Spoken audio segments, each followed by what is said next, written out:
A new manager was older than me, so knew my best way to run an event, posted by DannyBow87. I used to work part-time for my university running student events. Experience is the best teacher. I'd participated in these events as a student, assisted in these events under someone else as part of my scholarship, and as a staff member ran the events myself. We had a new college head who was much older, approximately 50 or 60, while everyone else was in their early 20s. This woman was the most pig-headed, arrogant fool you can imagine, and despite being new, she wouldn't sit back and observe how things worked or listen to those on our team who'd been there for years. No matter what you told her, when she announced something that wouldn't work or would cause problems, the answer was the same. I'm older, so I know best. Didn't matter if it would take you longer to do it her way, or in one case, if it was technically illegal. Of course, mistakes that we'd warned her would happen were always someone else's fault or swept under the carpet. During event planning, one look at the schedule told me that she hadn't allocated the team properly. Here's our email exchange. I said, probably not a good idea to have the whole team in an hour before the event, most of them standing around doing nothing. Best to get 5 or so people in for setup, most of the team in for running the event, and hold back another 3 or 4 for cleanup. College head said, no, I want everyone in helping out equally an hour before the event. They're only meant to do 2 hours work per event. If you have them an hour early for a 2-hour event, that's 3 hours. They'll all leave before cleanup, and the slackers will slack off, and the proactives will end up doing everything. I'm older than you, and I know best. Just do as you are told. Cue malicious compliance. Fine, but I've got some personal business to do directly after the event. I'll handle procurement and setup, but we'll need to leave right after the event is over. That's fine. On to other business. Day of the event. The whole team showed up an hour before her setup. As expected, 5 or so did all the setup work, while most of the team stood around on their phones. Some even got bored and wandered off. It was not the team members' fault for standing around. Only so many people can do meal prep and set up tables without getting in each other's way. 10 minutes before the event, college head shows up and everything is running smoothly. The event was a lot of fun. Some of the team continued to wander off, some ran the events, and some participated. I was running around as a gopher, letting the college head take credit for the event in front of everyone. Not doing any work, mind you, but taking credit for it. I made sure to remind her I had to leave right at the end of the event for personal business in front of the other colleague heads several times. To be extra spiteful, I neglected to stop several team members from wandering off who'd done no work other than stand around talking and eating, and encouraged several people who'd definitely done 2 hours worth of work to call it a night and thank them for their help. Forgetful me, I also didn't tell team members standing around during events to start cleaning up as things were finishing. All the free food was gone. All the games were over. Both students and team members were wandering off into the night. And all of a sudden, college head says, wait, where are you going? There is so much mess and we've got to put away all the tables and tidy up all the different games, but everyone has left. Yes, we probably should have saved up a few team members to do cleanup, but they've all already done their 2 hours. Anyway, like I told you earlier, I've got some personal business to attend to directly after the event, so hey, I'll see you tomorrow. What personal business is it? This will take over an hour to do all this on my own. Hey, I'm sorry, but I said personal business because I wasn't comfortable discussing it with you or the team about what it was, as it really is quite personal, and I'm going to be late. I wandered off home for my personal business of closing all my curtains and playing Xbox in my underwear, chuckling at the thought of that arrogant woman having to do all that work by herself. The formal complaint she put in for me leaving didn't really go anywhere, as I just forwarded the email exchange to management. Sadly, pig-headed people are pig-headed because they don't learn no matter what. I eventually quit, and a few months later was introduced to my replacement's replacement, who was also ready to quit. Frickin' Karen, man. I tell you what, when you go in a place of work and you're new, Soak up knowledge. Just because you're older doesn't mean you have the same years of experience in said workplace to know not just what's on the surface level, but the ins and the outs of how the business operates, who the people are, how they work with each other. There's so many nuances and little subtleties that you don't get from a book, you get from the street and the learning. She messed up here. She has messed up, and OP knew the way and set her up for failure, and hopefully she learns. But unfortunately, she's not going to. She's a Karen, right? All I gotta do is not get fired. Posted by Bonbon Stella. I worked as an inspection specialist for a large flying machine factory in the Seattle area. I'd been working in a very specialized job field for about 10 years at this point. During my tenure, I had become proficient at looking up raw material specifications used in the production of large flying machines. I was performing work, not duties, well outside of the scope of my job description because the word got out that I was very good at rooting out the material specs, along with how to process them into flying machine parts.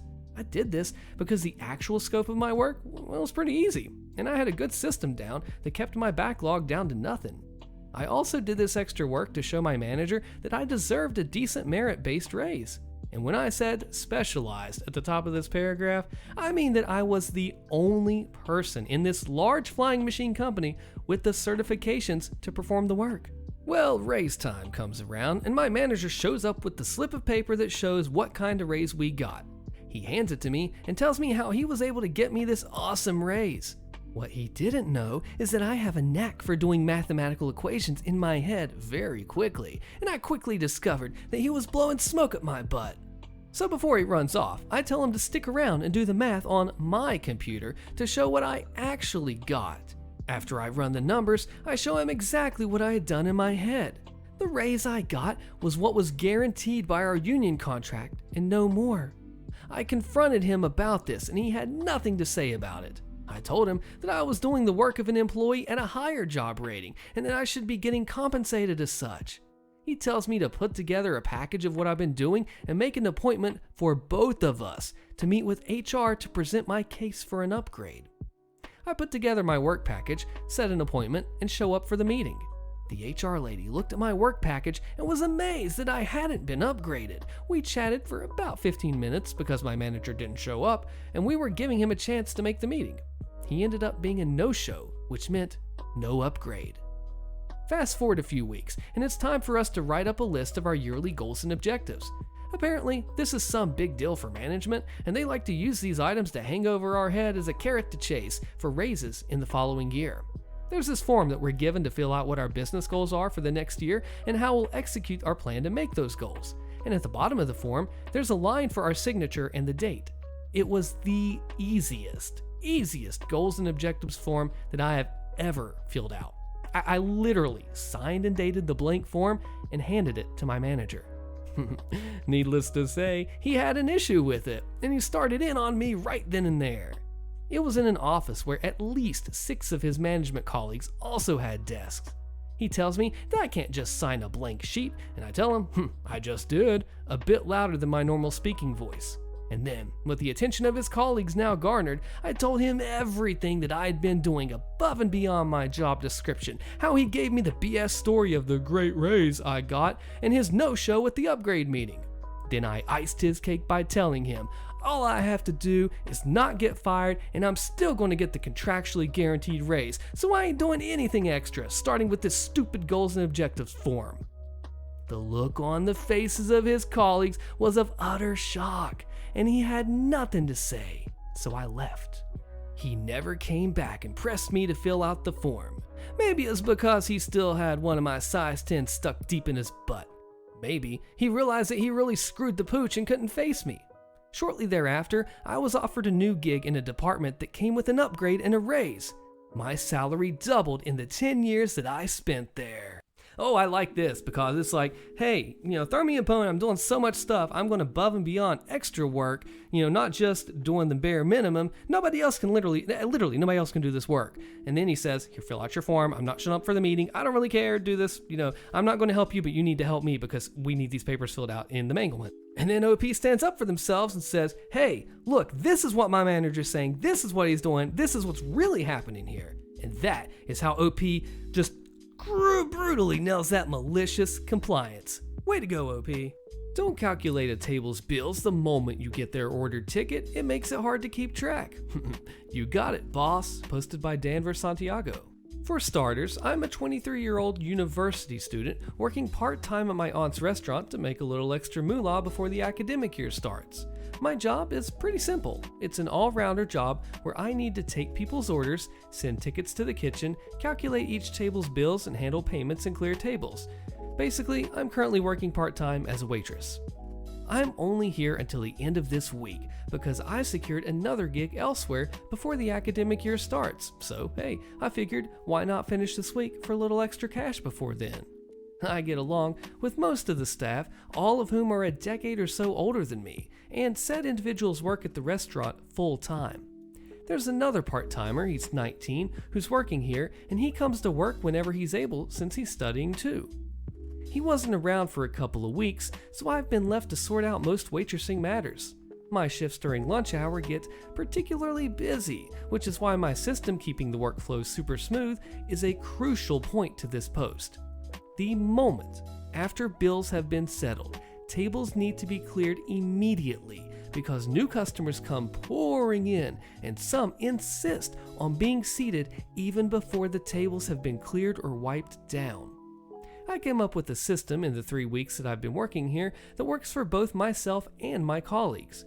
Upon receiving tickets for orders that have been received, I always key in their order according to the table they're sat, so that it's less time consuming in the event that other customers want to settle their respective bills. Customers are expected to come to the payment counter when they're ready to pay, so this system is a lot easier and much more efficient than letting tickets pile up and only calculate the bill right when the customers are about to pay, which results in a longer line. I always make it a point to ask customers if their food has all arrived, if they were satisfied with the quality of their order, and if they ordered anything else that I hadn't seen on their tickets. Once they verify their orders are correct, that's all. I go about my day and mind my own business. That was until the other part-timer approached me earlier today. His point was an eyebrow raiser for sure. I'm not the type of person to pick fights or argue, so since he was so insistent that my way of doing things was making it difficult for him to keep track of additional orders at the table, I decided to just, let him have at it since he was so happy to tell me how to do my job.